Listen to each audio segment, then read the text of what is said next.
నమస్కారం, సుఖీభవకు స్వాగతం.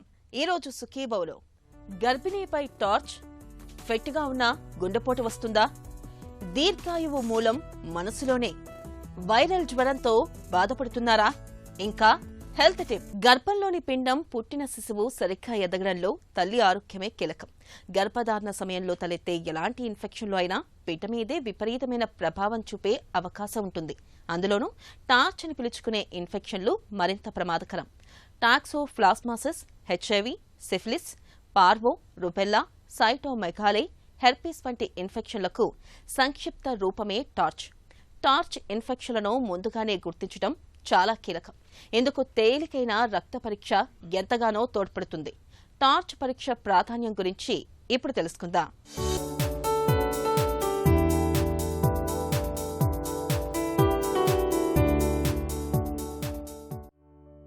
గర్భిణులకు సాధారణంగానే రోగ నిరోధక శక్తి తక్కువగా ఉంటుంది. దీంతో ఇన్ఫెక్షన్ల ముప్పు పెరుగుతుంది. అందువల్ల జాగ్రత్త తప్పనిసరి. ముఖ్యంగా టార్చ్ ఇన్ఫెక్షన్ల విషయంలో మరింత అప్రమత్తంగా ఉండాలి. టార్చ్ అంటే ఇన్ఫెక్షన్ల తొలి అక్షరాల సముదాయం. టీ అంటే టాక్సోప్లాస్మోసిస్, ఓ అంటే హెచ్ఐవి, సిఫిలిస్, పార్వో వైరస్ వంటి ఇతర ఇన్ఫెక్షన్లు, ఆర్ అంటే రుబెల్లా, సి అంటే సైటోమెగాలో వైరస్, హెచ్ అంటే హెర్పిస్ సింప్లెక్స్ వైరస్. వీటన్నిటినీ స్ఫురించేలా టార్చ్ అని పేరు పెట్టారు. ఇవి గర్భధారణ సమయంలో, కాన్పు సమయంలో తల్లి నుంచి బిడ్డకు సంక్రమించే ప్రమాదం ఉంది. జబ్బులను ఎదుర్కొని రోగ నిరోధక శక్తి పిండానికి ఉండదు. కాబట్టి టార్చ్ ఇన్ఫెక్షన్లు గర్భధారణ సమయంలో చిక్కులు కలిగించవచ్చు. పిండం సరిగా ఎదగకపోవచ్చు. అవయవ లోపాలతో పుట్టచ్చు. ఇన్ఫెక్షన్ల రకాలు, ఎదుగుతున్న సమయంలో వాటికి ఎంత సమయం వరకు గురయ్యారనే దాన్ని బట్టి దుష్పరిణామాలు ఆధారపడి ఉంటాయి. గర్భం ధరించిన తొలి దశలో ఇవి దాడి చేస్తే మరింత ఎక్కువ నష్టం కలగొచ్చు. ఇక్కడే వీటిని గుర్తించే టార్చ్ పరీక్ష ప్రాధాన్యం సంతరించుకుంటోంది. ఈ టార్చ్ ఇన్ఫెక్షన్లో టాక్సోప్లాస్మోసిస్, తర్వాత రుబెల్లా అండ్ హెచ్ఎస్వి అంటే హెర్పీస్ వైరస్ ఇలాంటివి ఉంటాయన్నమాట. సో ఎప్పుడు కనుక ఈ టాక్సోప్లాస్మా ఉంది అనుకోండి, ఈ టాక్సోప్లాస్మా ఎక్కడి నుంచి వస్తుంది? ఈ యొక్క సిస్ ఉంటాయి, ఈ ఎగ్స్ అనేది పిల్లుల మీద, కుక్కల మీద ఉంటాయి. అది ఎప్పుడు చిన్నప్పుడు మనం ఏమన్నా వాటిని హ్యాండిల్ చేసినప్పుడు మన నోట్లోంచి ఆ ఎగ్స్ వెళ్ళిపోయి అది వెళ్ళి ఆ టాక్సోప్లాస్మా ఇన్ఫెక్షన్ అనేది మన బాడీలో ఉండిపోతుంది. అది అప్పుడప్పుడు ఫ్లేరప్ అయిపోతూ ఉంటుంది. అది ఫ్లేరప్ అనేది ప్రెగ్నెన్సీలో జరిగిందనుకోండి, అప్పుడు టాక్సోప్లాస్మోసిస్ ఇన్ఫెక్షన్ ఆ బేబీకి కూడా సోకే అవకాశం ఉంటుంది. ఈ టెస్ట్ అనేది టాక్సోప్లాస్మా ఐజీఎం టెస్ట్ మనం చేస్తే మనకి తెలిసిపోతుంది. అలాంటప్పుడు మనకి కొన్ని ట్యాబ్లెట్స్ ఉంటాయి, స్పైరోమైసిన్ అనే ట్యాబ్లెట్స్ ఉంటుంది. అది ప్రెగ్నెన్సీకి ముందు కూడా మనం వాడచ్చు. 20 days ఆన్ 20 days ఆఫ్ అట్లా 3-4 times వాడిన తర్వాత మళ్ళీ ప్రెగ్నెన్సీలో ఫస్ట్ 9 months అనేది జస్ట్ ఎంబ్రియో తయారవుతుంది. అది వదిలేసి 9 weeks తర్వాత మళ్ళీ త్రూఅవుట్ ద ప్రెగ్నెన్సీ మనము ఈ స్పైరోమైసిన్ ట్యాబ్లెట్స్ ఇచ్చామనుకోండి, ఆ టార్చ్ ఇన్ఫెక్షన్ ఒక ఎఫెక్ట్ ఉండదు. ఈ టార్చ్తో ఏమవుతుందంటే ఒక్కొక్కసారి బేబీ యొక్క మెదడు లోపల ప్రాబ్లమ్స్ ఉంటుంది. చిన్న చిన్న క్యాల్సిఫికేషన్స్ వస్తుంది, అంటే చిన్న కాల్షియం డెపోజిషన్ అవ్వచ్చు. బ్రెయిన్ లోపల వాటర్ ఎక్కువ అయ్యి హైడ్రోకెఫెలస్ రావచ్చు. సో ఇలాంటి ప్రాబ్లమ్స్, తర్వాత వాళ్ళకి క్యాట్రాక్ట్ ఇలాంటివి కూడా రావచ్చు. కనుక మనము టాక్సోప్లాస్మా టెస్ట్ చేసి అవసరమైతే వాళ్ళకి యాంటీబయాటిక్, దానికి స్పెసిఫిక్ మెడిసిన్ ఉంటుంది, అది ఇవ్వవలసిన అవసరం ఉంటుంది. తర్వాత ఈ రుబెల్లా అనేది ఒకసారి ప్రెగ్నెన్సీలో వచ్చేస్తే వాళ్ళకి హార్ట్ డిజీజ్, ఐ ప్రాబ్లము ఇలాంటివన్నీ రావచ్చు. కనుక వీలైనంత వరకు ప్రెగ్నెన్సీ రాకముందే వీళ్ళకి రుబెల్లా వ్యాక్సిన్ ఇవ్వవలసింది ఉంటుందన్నమాట. గర్భిణీ దశలో టార్చ్ ఇన్ఫెక్షన్లు సోకటానికి చాలా కారణాలే కనిపిస్తాయి. టాక్సోప్లాస్మోసిస్ అనేది పరాన్నజీవితో తలెత్తుతుంది. సరిగా ఉడికించని మాంసం లేదా పిల్లి మలం ప్రభావానికి గురి కావటం వల్ల సోకుతుంది. హెచ్ఐవి, సిఫిలిస్ అనేవి లైంగిక సంపర్కం, వైరస్తో కూడిన రక్తం వంటి వాటితో సంక్రమిస్తాయి. పెంపుడు జంతువుల నుంచి పార్వో వైరస్ సంక్రమిస్తూ ఉంటుంది. చిన్నప్పుడు MMR టీకా వేయించుకోని వారికి రుబెల్లా సోకే అవకాశం ఉంటుంది. తల్లి నుంచి బిడ్డకు కూడా రుబెల్లా సంక్రమించవచ్చు. సైటోమెగాలో అనేది హెర్పిస్ వైరస్.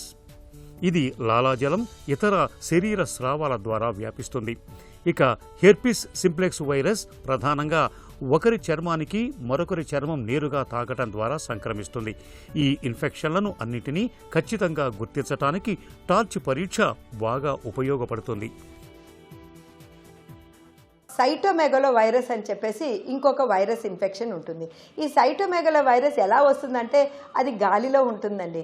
ఎవరికైనా ఈ సైటోమెగలో వైరస్ రావచ్చు. సో అది వచ్చినప్పుడు ఏమవుతుందంటే ఆ టైటర్ అనేది చాలా ఎక్కువగా ఉండి స్పెసిఫిక్గా IgM యాంటీబాడీస్ ఎక్కువగా ఉంటే అప్పుడు ఈ ప్రెగ్నెన్సీలో ప్రాబ్లం రావచ్చు. సేమ్ థింగ్ పెరివెంట్రిక్యులర్ హైపర్ క్యాల్సిఫికేషన్స్ వచ్చేసి ఆ బ్రెయిన్ మరీ చిన్నగా అయిపోవడం లేదా పెద్దగా అవ్వడము, దాంట్లో వాటర్ రావడము, హైడ్రోకెఫలస్ ఉండడము, హార్ట్లో ప్రాబ్లం ఉండడము, బేబీ గ్రోత్ రిస్ట్రిక్షన్ ఉండడము, ఇలాంటివన్నీ ప్రాబ్లమ్స్ ఉండి ఆ బేబీ స్టిల్ బర్త్ కూడా అయ్యే అవకాశం ఉంటుంది. ఇదే కాకుండా ఇంకా హెర్పెటిక్ ఇన్ఫెక్షన్ అని ఒకటి ఉంటుంది. ఈ హెర్పెటిక్ ఇన్ఫెక్షన్ వల్ల ఏమవుతుందంటే జనరలీ అవయవాల లోపాలు ఎక్కువ ఉండదు, కానీ herpes simplex virus type 1 type 2 అనేది జననేంద్రియాల వచ్చే టైంలో, ఆ వజన నుంచి వచ్చే టైంలో యాక్టివ్ ఇన్ఫెక్షన్ ఉంటే ఆ బేబీకి కూడా హెర్పెటిక్ ఇన్ఫెక్షన్ వచ్చే అవకాశం ఉంటుంది. ఎప్పుడు హెర్పెటిక్ ఇన్ఫెక్షన్ వచ్చిందనుకో పుట్టిన తర్వాత బేబీకి వైరీమియా వస్తుంది. వాళ్ళకి వైరల్ ఇన్ఫెక్షన్ వచ్చి వైరల్ మెనింజైటిస్ వచ్చి ఎన్కెఫలైటిస్ వచ్చి ఆ బేబీ ఆ శిశువు చనిపోయే అవకాశం ఉంటుంది. సో ఇలాంటి ఇన్ఫెక్షన్స్ మనము జాగ్రత్తగా చెక్ చేసుకొని ట్రీట్మెంట్ ఇచ్చి ఆ వైరల్ ఇన్ఫెక్షన్ ఇలాంటివి ఏమీ లేకుండా చూసుకోవాలి. ఇవన్నీ ఒక ఎత్తు. ఒక తర్వాత సిఫిలిస్ అనేది ఇంకొక ట్రిపోనిమా ప్యాలిడమ్ అనే ఇన్ఫెక్షన్ అనమాట. ఈ సిఫిలిస్ వల్ల primary syphilis, secondary syphilis, tertiary syphilis వీటి వల్ల కూడా అబార్షన్స్ అవ్వచ్చు, స్టిల్ బర్త్ అవ్వచ్చు, అంటే కడుపులోనే బేబీ చనిపోవచ్చు, లేదా బేబీకి ఏమన్నా ఇన్ఫెక్షన్స్ అయ్యి వాళ్ళకి హార్ట్ ప్రాబ్లము ఇలాంటివన్నీ కూడా వచ్చే అవకాశం ఉంటుంది. ఇన్ఫెక్షన్ల బారిన పడ్డప్పుడు వాటిని ఎదుర్కోవటానికి శరీరం కొన్ని యాంటీబాడీలను సృష్టించుకుంటుంది. వీటిని గుర్తించటమే టార్చ్ పరీక్ష ప్రత్యేకత. గర్భిణీకి గాని పిండానికి గాని ఇన్ఫెక్షన్ల లక్షణాలుంటే ఈ పరీక్ష చేస్తారు. తల్లికి ఇటీవలే ఇన్ఫెక్షన్ సోకిందా, ఇంతకుముందు ఎప్పుడైనా సోకిందా, అసలు జబ్బే లేదా అనేవి ఇందులో తెలుస్తాయి. కాన్పు తర్వాత తల్లికి లేదా శిశువుకు ఇన్ఫెక్షన్ సోకినట్టు అనుమానించినప్పుడు ఈ పరీక్ష చేస్తారు. మామూలుగా గర్భిణీలకు చేసే అల్ట్రాసౌండ్ స్కాన్లో పిండానికి ఇన్ఫెక్షన్కు సంబంధించిన సూచికలు ఉన్నట్లయితే అనుమానిస్తారు. ఇక పిండం ఎదుగుదల సరిగా లేనప్పుడు స్కాన్ పరీక్ష చేసినప్పుడు కొన్నిసార్లు కడుపు భాగంలో ప్రకాశవంతమైన గీతల వంటి ఆకారాలు కనిపిస్తున్నప్పుడు పిండానికి ఇన్ఫెక్షన్ సోకిందని, అవి రుబెల్లా ఇన్ఫెక్షన్కు సంకేతం కావచ్చునని అనుమానించవచ్చు. పసిగుండెలో లోపాలు, పిండం ఉబ్బటం కూడా ఇన్ఫెక్షన్ల తాలూకు సంకేతాలే. కాన్పు తర్వాత కూడా పుట్టిన తర్వాత శిశువులో ఇన్ఫెక్షన్లకు సంబంధించిన లక్షణాలు కనిపిస్తే తల్లి బిడ్డ ఇద్దరికీ టార్చ్ పరీక్ష అవసరమవుతుంది. టాక్సోప్లాస్మోసిస్కి స్పైరోమైసిన్ అనే ట్యాబ్లెట్ ఉంటుందండి. అది ట్రీట్మెంట్ ఇస్తే సరిపోతుంది. రుబెల్లాకి జనరలీ ఏమి ట్రీట్మెంట్ లేదు, ఓన్లీ వ్యాక్సిన్ అది మనం ఇవ్వవలసిన అవసరం ఉంటుంది. తర్వాత హెర్పిస్కి ఏసైక్లోవీర్ అనే ట్యాబ్లెట్ ఉంటుంది. అది మనము ట్రీట్మెంట్ చేస్తే హెర్పెటిక్ ఇన్ఫెక్షన్ బాగా తగ్గిపోతుంది. మరి సైటోమెగలో వైరస్కి కూడా యాంటీవైరల్ ఇన్ఫెక్షన్ ఉంది, కానీ అది చాలా టాక్సిక్గా ఉంటుంది అనమాట తల్లి మీద బిడ్డ మీద. అందుకే జనరలీ అది వాడరు, ఓన్లీ తను ఏసైక్లోవీర్ అన్న వాడతారు. లేదా ఈ టైటర్ బాగా తగ్గేంత వరకు IgG టైటర్ బాగా తగ్గిన తర్వాత మేము అడ్వైస్ చేస్తామన్నమాట. అప్పుడు మీరు ప్రెగ్నెన్సీ దాల్చొచ్చు అని చెప్పేసి చెప్తాం. అండ్ హెర్పెటిక్ ఇన్ఫెక్షన్ ఎవరికని హస్బెండ్కి వైఫ్కి వచ్చిందనుకోండి, హస్బెండ్ అండ్ వైఫ్ ఇద్దరు కూడా మెడిసిన్ తీసుకోవాల్సిన అవసరం ఉంటుందండి. ఎందుకంటే ఒకవేళ ఓన్లీ వైఫ్కి మనం ట్రీట్మెంట్ ఇచ్చామనుకోండి, అప్పుడు భర్త నుంచి మళ్ళీ వచ్చేది క్రిమికీటకాలు చాలా సూక్ష్మంగా ఉంటాయి కనుక మనకి కంటికి కనిపించదు.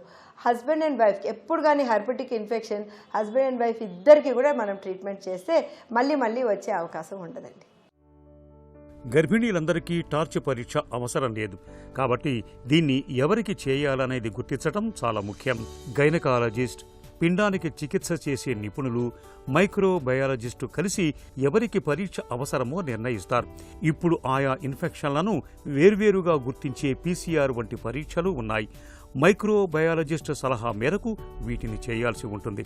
ఇన్ఫెక్షన్ తొలి దశలో సూక్ష్మక్రిముల కల్చర్ లేదా యాంటీజెన్లను గుర్తించే పరీక్షలు అవసరం అవ్వచ్చు.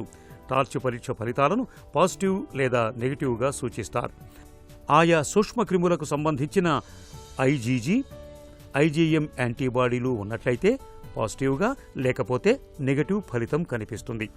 ఒకసారి పరీక్ష చేశాక 2 వారాల తర్వాత మరోసారి పరీక్ష చేసి చూస్తారు. రెండో పరీక్షలో ఐజీజీ యాంటీబాడీ మోతాదులు పెరిగినట్లయితే ఇటీవల ఇన్ఫెక్షన్ బారిన పడినట్టు భావిస్తారు. ఒకవేళ రెండోసారి పరీక్షలో యాంటీబాడీల మోతాదులు పెరగకపోతే గర్భిణీకి గతంలో ఇన్ఫెక్షన్ వచ్చి ఉండవచ్చని, ఇప్పుడు దాన్ని ఎదుర్కోవటానికి రోగ నిరోధక శక్తిని సంతరించుకొని ఉండవచ్చని అనుకోవచ్చు.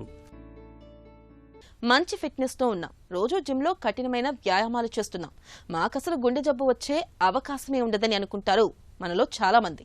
నిజానికి అలాంటి భావన తప్పంటారు డాక్టర్లు. శారీరక శ్రమ, వ్యాయామం మూలంగా శారీరక సామర్థ్యం మెరుగుపడుతుంది, అందులో సందేహం అక్కర్లేదు. అంత మాత్రాన గుండెపోటు రాదని, గుండె జబ్బుల ముప్పు లేదని భావించకూడదు. ఫిట్గా ఉన్నప్పటికీ గుండె జబ్బు వచ్చే అవకాశం ఉందంటున్నారు నిపుణులు. శారీరకంగా మంచి ఫిట్నెస్తో ఉన్నప్పటికీ గుండెపోటు వచ్చే అవకాశాలు ఎందుకు పెరుగుతాయో, గుండె జబ్బుల ముప్పును తప్పించుకునేందుకు ఏం చెయ్యాలో ఇప్పుడు తెలుసుకుందాం. బాగా ఫిట్గా ఉన్నా, మంచి లైఫ్ స్టైల్ ఉన్నా స్టిల్ గుండె సమస్య వచ్చే అవకాశం ఉంటుంది. ఎందువల్లంటే ఇప్పుడు మనకి గుండె జబ్బు అంటే గుండెపోటు రావటం కానీ, గుండె రక్తనాళాల్లో పూడికలు ఏర్పడటానికి అనేక రిస్క్ ఫ్యాక్టర్స్ ఉంటాయండి. ఆ రిస్క్ ఫ్యాక్టర్స్లో ఏంటంటే కొన్ని మాడిఫైబుల్ రిస్క్ ఫ్యాక్టర్స్ అంటాం, అంటే మనం మార్చుకోగలిగే రిస్క్ ఫ్యాక్టర్స్. కొన్ని నాన్ మాడిఫైబుల్ రిస్క్ ఫ్యాక్టర్స్ అంటాం, అంటే మనం మార్చుకోలేని రిస్క్ ఫ్యాక్టర్స్ కూడా ఉంటాయి. ఇప్పుడు మార్చుకోలేని రిస్క్ ఫ్యాక్టర్స్ ఏంటంటే, ఒకటి ఫ్యామిలీ హిస్టరీ.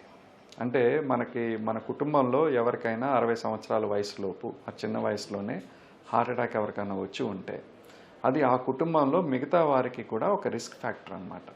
రెండోది పెరిగే వయసు. 60 సంవత్సరాలు వయసు దాటిన తర్వాత మనకి అన్ని ఆరోగ్యకరమైన జీవనశైలి ఉన్నా కూడా కేవలం వయసును బట్టి బ్లాకేజెస్ అనేవి వచ్చే అవకాశం ఉంటుంది. మూడోది పురుషులు స్త్రీలు కంపేర్ చేసి చూస్తే పురుషుల్లో జనరల్గా ఎస్పెషలీ తక్కువ వయసులో గుండె జబ్బులు వచ్చే అవకాశాలు కొంచెం ఎక్కువ ఉంటాయి. సో ఈ 3 రిస్క్ ఫ్యాక్టర్స్ ఉన్నాయనుకోండి, సో మనం అంతా ఫిట్గా ఉన్నా కానీ, అంతా పర్ఫెక్ట్గా లైఫ్ స్టైల్ ఉన్నా కానీ స్టిల్ వాళ్ళలో హార్ట్ సమస్యలు వచ్చే అవకాశం ఉంటుంది. అదేవిధంగా ఇప్పుడు కొన్ని మాడిఫైబుల్ రిస్క్ ఫ్యాక్టర్స్ ఉంటాయి. అంటే ఉదాహరణకి అంటే కొలెస్ట్రాల్ ఎక్కువ ఉందనుకోండి, కొలెస్ట్రాల్ ఎక్కువ ఉన్న వారిలో గుండె జబ్బులు వచ్చే అవకాశం ఉంటుంది. ఇప్పుడు చాలామంది ఏంటంటే నేను ఫిట్గా ఉన్నాను, ఎక్సర్సైజ్ చేస్తాను, నా కొలెస్ట్రాల్ నార్మల్గా ఉంటుంది అని అనుకుంటారు. కానీ అలా కాదండి. మన రక్తంలో ఉన్న కొలెస్ట్రాల్లో 1/4 మాత్రమే, అంటే 3వ వంతు మాత్రమే, 1/3 మాత్రమే మన లైఫ్ స్టైల్ని బట్టి, మనం తీసుకునే ఆహారాన్ని బట్టి ఉంటుంది. మిగతా 2/3 మన జెనెటిక్ ఫ్యాక్టర్స్ని బట్టి ఉంటుంది. సో ఈ విధంగా మనకి ఎవరైనా పర్ఫెక్ట్గా ఫిట్గా ఫిజికల్గా బయటికి ఫిట్గా కనిపిస్తున్నా కూడా ఇలాంటి ఇతర రిస్క్ ఫ్యాక్టర్స్ ఉంటే అవి కనుక మనం కనుక్కోలేకపోతే ఈ రిస్క్ ఫ్యాక్టర్స్ వలన కూడా మనకి గుండె జబ్బులు, గుండె సంబంధించిన సమస్యలు వచ్చే అవకాశం ఉంటుంది. దీర్ఘాయువు రహస్యం మనసులోనే దాగి ఉందా అంటే అవుననే సమాధానం చెబుతున్నారు నిపుణులు. ముఖ్యంగా సానుకూల, ప్రతికూల భావోద్వేగాలను నియంత్రించుకునే నైపుణ్యం ఉండడం అనేది మానసిక ఆరోగ్యం మీదే కాదు, శారీరక ఆరోగ్యం మీద కూడా ప్రభావం చూపుతుంది. అంతిమంగా అది మన ఆయుర్దాయం పెరగడానికి ఉపకరిస్తుందని అనేక అధ్యయనాలు వెల్లడిస్తున్నాయి. ఆయుష్కు భావోద్వేగాల నైపుణ్యాలకు మధ్య సంబంధం గురించి ఇప్పుడు తెలుసుకుందాం.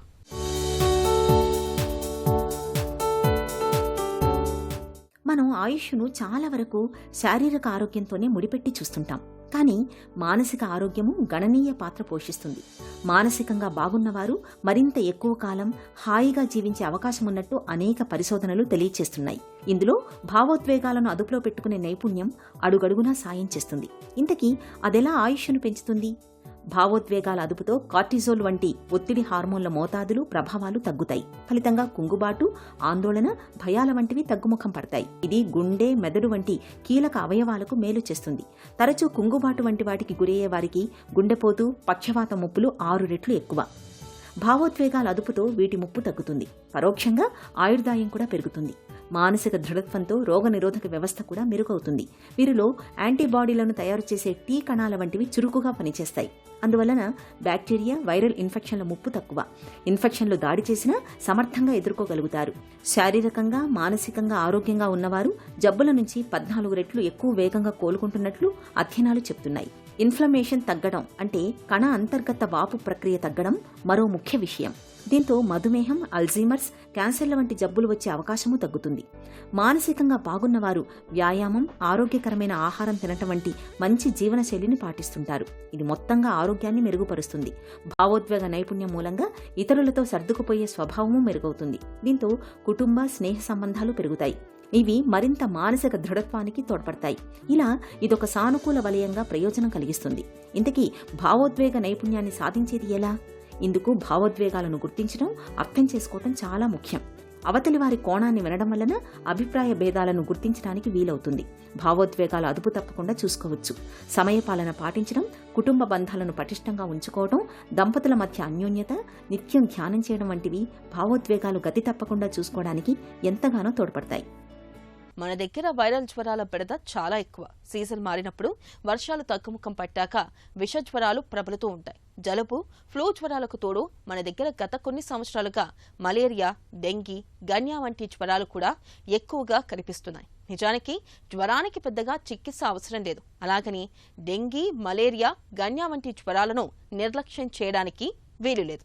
ఈ నేపథ్యంలో బాధలు, లక్షణాలను బట్టి వైరల్ జ్వరాలను ఎలా అనుమానించాలో, వైరల్ జ్వరాలకు ఎలాంటి చికిత్స తీసుకోవాలో డాక్టర్ని అడిగి ఇప్పుడు తెలుసుకుందాం.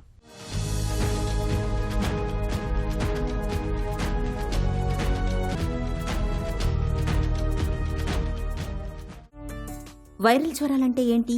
ఎన్ని రకాలుగా ఉంటాయి? ఎలా వస్తాయి? ఈ వైరల్ ఫీవర్స్ అనేవి మనము వేరే జనరల్గా చాలా రకాల అంటే పారాసైటిక్ ఇన్ఫెక్షన్స్ కానీ, ఇలా బ్యాక్టీరియల్ ఇన్ఫెక్షన్స్ కానీ, వైరల్ ఫ్లూలు, వైరల్ ఇన్ఫెక్షన్స్ ఉంటాయి.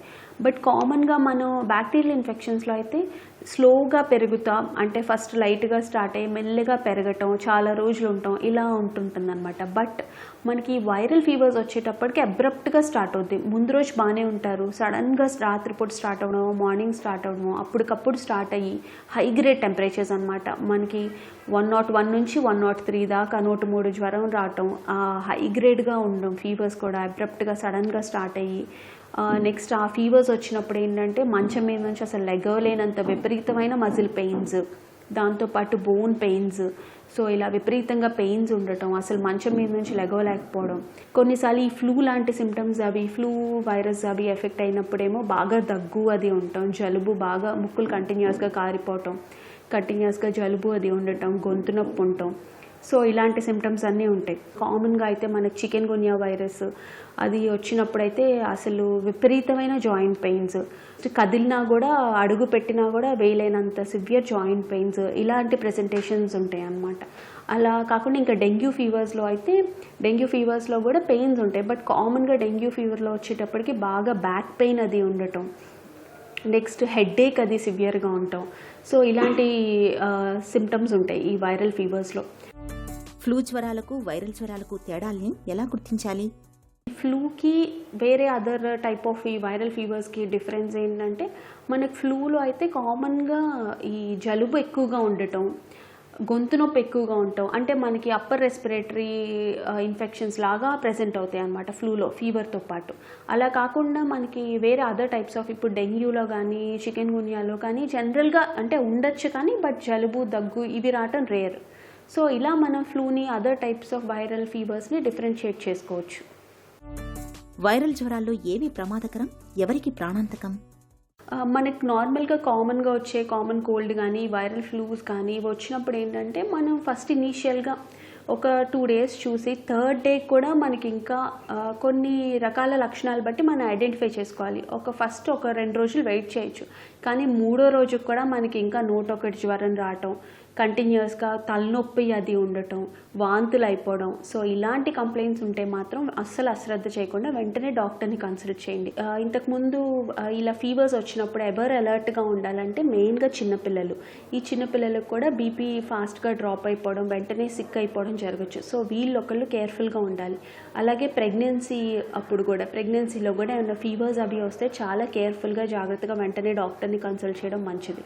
దాంతోపాటు ఇంతకుముందు ఎప్పుడైనా హార్ట్ సర్జరీస్ కానీ, హార్ట్ ప్రాబ్లమ్స్ ఉన్న పేషెంట్స్ కానీ, ఆరెల్స్ ఇంతకుముందు ఈ ఆస్తమా అవి ఉబ్బసం ఇలాంటి ప్రాబ్లమ్స్ ఉన్న వాళ్ళు కూడా ఏమన్నా ఇలా ఫీవర్స్ వచ్చినప్పుడు వెంటనే డాక్టర్ని కలిసి వాళ్ళ పర్యవేక్షణలో ఫాలోఅప్లో ఉండి వాళ్ళు అడ్వైస్ చేసిన, మన సొంత మెడిసిన్స్ అలా కాకుండా వాళ్ళు అడ్వైస్ చేసిన ట్రీట్మెంట్ అది తీసుకుంటే మంచిది. ఎందుకంటే వీళ్ళందరూ హై రిస్క్ గ్రూప్ కాబట్టి. అలాగే కొంతమందికి ఇంతకుముందు హార్ట్ సర్జరీస్ అయ్యి వాల్వ్ రీప్లేస్మెంట్స్ అది కవటాలు అవి మార్చడం అవి జరుగుతుంది. సో వాళ్ళకు కూడా ఏంటంటే ఏదైనా ఇన్ఫెక్షన్స్ వచ్చినప్పుడు వాళ్ళు వెంటనే ప్రాపర్ డాక్టర్ని కలిసి ట్రీట్మెంట్ అది తీసుకోవడం మంచిది. వైరల్ జ్వరాలకు పెయిన్ కిల్లర్లు, యాంటీబయాటిక్స్ వాడచ్చా? ఈ వైరల్ ఫీవర్స్కి అయితే ఓన్లీ పారాసెటమాలే సజెస్ట్ చేస్తాం. ఎందుకంటే పారాసెటమాల్ అయితే మనకి వేరే సైడ్ ఎఫెక్ట్స్ ఏమీ ఉండవు. బట్ పెయిన్ కిల్లర్స్ అయితే అస్సలు యూజ్ చేయకూడదు. ఇలా ఈవెన్ ఈ చికెన్ గున్యా ఫీవర్స్ ఇవి వచ్చినప్పుడు కూడా పెయిన్ కిల్లర్స్ అనేవి అయితే అస్సలు యూజ్ చేయకూడదు. ఎందుకంటే ఈ డెంగ్యూ, చికెన్ గున్యా ఫీవర్స్లో ఏమవుతుందంటే వీళ్ళలో ప్లేట్లెట్స్ డ్రాప్ అవుతాయి. ప్లేట్లెట్స్ డ్రాప్ అయినప్పుడు మనం పెయిన్ కిల్లర్స్ ఎప్పుడైనా వాడితే ఆ పెయిన్ కిల్లర్స్ వల్ల పొట్టలో అల్సర్స్ లాగా ఫామ్ అవటం, సో దాని నుంచి మళ్ళీ బ్లీడ్ అవటం జరగచ్చు. సో అలా హై రిస్క్ ఉంటుంది కాబట్టి మనం పెయిన్ కిల్లర్స్ అనేవి మాత్రం ఈ ఫీవర్స్లో ఎట్టి పరిస్థితుల్లో యూజ్ చేయం. స్పెసిఫిక్గా డెంగ్యూ వైరస్, చికెన్ గున్యా వైరస్ ఇలా వైరల్ ఇన్ఫెక్షన్స్లో అయితే యాంటీబయాటిక్ రోల్ ఏమి ఉండదు అసలు. వైరల్ జ్వరాల నివారణ ఎలాంటి అవగాహన అవసరం? మెయిన్గా అయితే మనం ఏదైనా ఫుడ్ తినే ముందు హ్యాండ్ వాష్ అది చేసుకోవడం, చేతులు అవి శుభ్రంగా కడుక్కోవడం. నెక్స్ట్ థింగ్, ఎవరికైనా మన ఇంట్లో కానీ ఎవరికైనా ఇలా ఫీవర్స్ కానీ జలుబు దగ్గు అలా వస్తే కనుక వాళ్ళు కొద్దిగా సెపరేట్గా ఐసోలేట్ అయ్యి ఉండటము. అండ్ డైట్లో కూడా మనం ఎక్కువగా ఫ్రూట్స్, వెజిటేబుల్స్ తీసుకోవడం, వీలున్నంత వరకు బయట ఫుడ్స్ అవాయిడ్ చేయడం, తీసుకోకపోవడం. నెక్స్ట్ థింగ్, కొన్ని రకాల ఫీవర్స్కి అయితే మనకు వ్యాక్సిన్స్ అవి కూడా ఉన్నాయి. లైక్ ఈ ఇన్ఫ్లుయెన్జా ఇవి రాకుండా ఫ్లూ వ్యాక్సిన్స్ అవి ఉన్నాయి. నెక్స్ట్ థింగ్, అవి చేయించుకోవడం. కొన్నిసార్లు ఏంటంటే ఈ న్యూమోకోకల్ వ్యాక్సిన్స్, ఇంకా పెద్దవాళ్ళు ఈ హై రిస్క్ ఉన్న గ్రూప్ ఏదైతే ఉంటారో 60 years అబవ్, ఆర్ ఎల్స్ ఇలా హార్ట్ ప్రాబ్లమ్స్ ఉన్నవాళ్ళు, కిడ్నీ ప్రాబ్లమ్స్ ఉన్నవాళ్ళు, ఇలాంటి వాళ్ళు ఏంటంటే వీళ్ళకి ఇమ్యూనిటీ ఉండదు. వీళ్ళకి ఏంటంటే వెంటనే వచ్చే రిస్క్ ఎక్కువగా ఉంటుంది కాబట్టి వీళ్ళు వ్యాక్సినేషన్స్, ఈ ఫ్లూ వ్యాక్సిన్స్ కానీ, నెక్స్ట్ న్యూమోనియా రాకుండా న్యూమోకోకల్ వ్యాక్సిన్స్, ఇప్పుడు ఈ సర్పీ ఇలా హెర్పీస్ అవి రాకుండా కూడా వ్యాక్సినేషన్స్ వచ్చాయి. సో అలాంటివి ఈ హై రిస్క్ గ్రూప్ ఎవరైతే ఉన్నారో వాళ్ళు మాత్రం కంపల్సరీ ఇలా వ్యాక్సినేషన్స్ తీసుకోవడం మంచిది. వైరల్ జ్వరాలు అకస్మాత్తుగా తీవ్రంగా మొదలవుతాయి. జ్వరం 102 degrees కంటే ఎక్కువగా ఉంటుంది. తీవ్రమైన తలనొప్పి, ఒళ్ళు నొప్పులు, మగతా వంటి లక్షణాలు కనిపిస్తూ ఉంటాయి. ఇలాంటప్పుడు ఆలస్యం చేయకుండా వెంటనే డాక్టర్ని సంప్రదించి తగిన వైద్య సాయం పొందాలి. ఒక చిన్న చిట్కా మీకోసం. అవిసె గింజల్ని తరచుగా తీసుకోవడాన్ని అలవాటు చేసుకోండి. అవిసె గింజల్లోని ఒమేగా 3 రకానికి చెందిన కొవ్వులు మన రక్తంలో కొలెస్ట్రాల్ శాతాన్ని చక్కగా అదుపులో ఉంచుతాయి. రక్తం గడ్డకట్టే సమస్యని తగ్గిస్తాయి. ఒత్తిడి సైతం దూరం అవుతుంది.